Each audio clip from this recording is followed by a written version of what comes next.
Well, today we're doing Kickoff. The first robotics season starts actually officially today.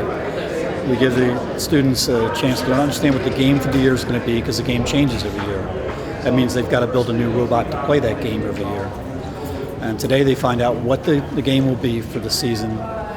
We give them a kit of parts, no instructions, a bunch of pulleys, motors, cables, some software. Then they use that kit over the next 6 weeks to build a robot and get ready for competition. And for most of these teams, the first competition will be at RIT in March, at the end of March.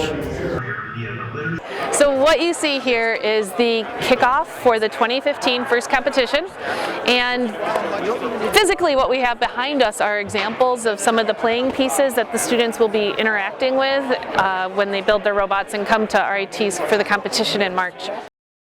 It'll be a really interesting game. It's definitely changing from last year, and that there's a lot less interaction between the different alliances, and you're not competing directly with the other opposing alliance. You're just kind of working to build your thing on your side. So that'll really change kind of the dynamics of the game.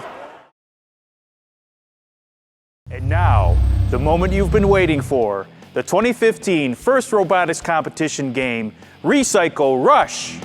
Here's the 2015 field. The theme is recycling, and the objective is to build stacks of totes, place recycling bins on top, and recycle litter. The game is played by 2 alliances of 3 teams each on a 27 by 54 foot field, divided into red and blue sides by a step. There are human player stations in the corners. Each side has a landfill zone, an auto zone, and 2 scoring platforms. Alliances stay on their own side of the field throughout the 2.5-minute match, though there will be some interaction near the step. Now let's prepare the field for a match. The field and alliance stations are stocked with 3 types of game pieces: totes, recycling containers, and pool noodles, which we call litter. Yellow totes have some reflective tape, which makes robot vision tracking easier.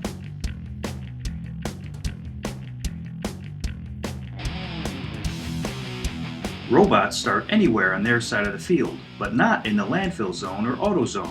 During the 15-second autonomous period at the start of each match, robots use pre-programmed instructions to try to move themselves, yellow totes, and recycling containers into the auto zone. Bonus points are awarded for stacking the yellow totes. Additionally, robots may begin acquiring gray totes and recycling containers from the landfill or the step. As the teleoperated period starts, drivers step forward to take the controls. Alliances earn points by stacking totes on their platforms. Each gray tote is worth 2 points. Teams may obtain gray totes from either the landfill, the step, or from a human player via the tote chute.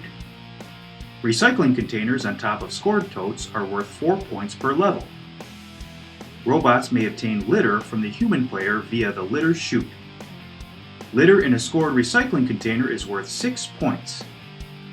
Litter in the landfill is worth 1 point. Alliances may attempt to throw litter onto the opposing alliance's side of the field until there are 20 seconds left in the match. Litter not in scoring position on the field at the end of a match is considered unprocessed litter, and each piece will add 4 points to the score of the opposing alliance. Alliances may work together to earn a 20-point cooperation bonus by placing 4 yellow totes on the step. Stacking these 4 totes earns an additional 20-point bonus for each alliance. To rank well during qualification matches and advance through the playoff matches to the finals, teams will want to maximize their score for each match.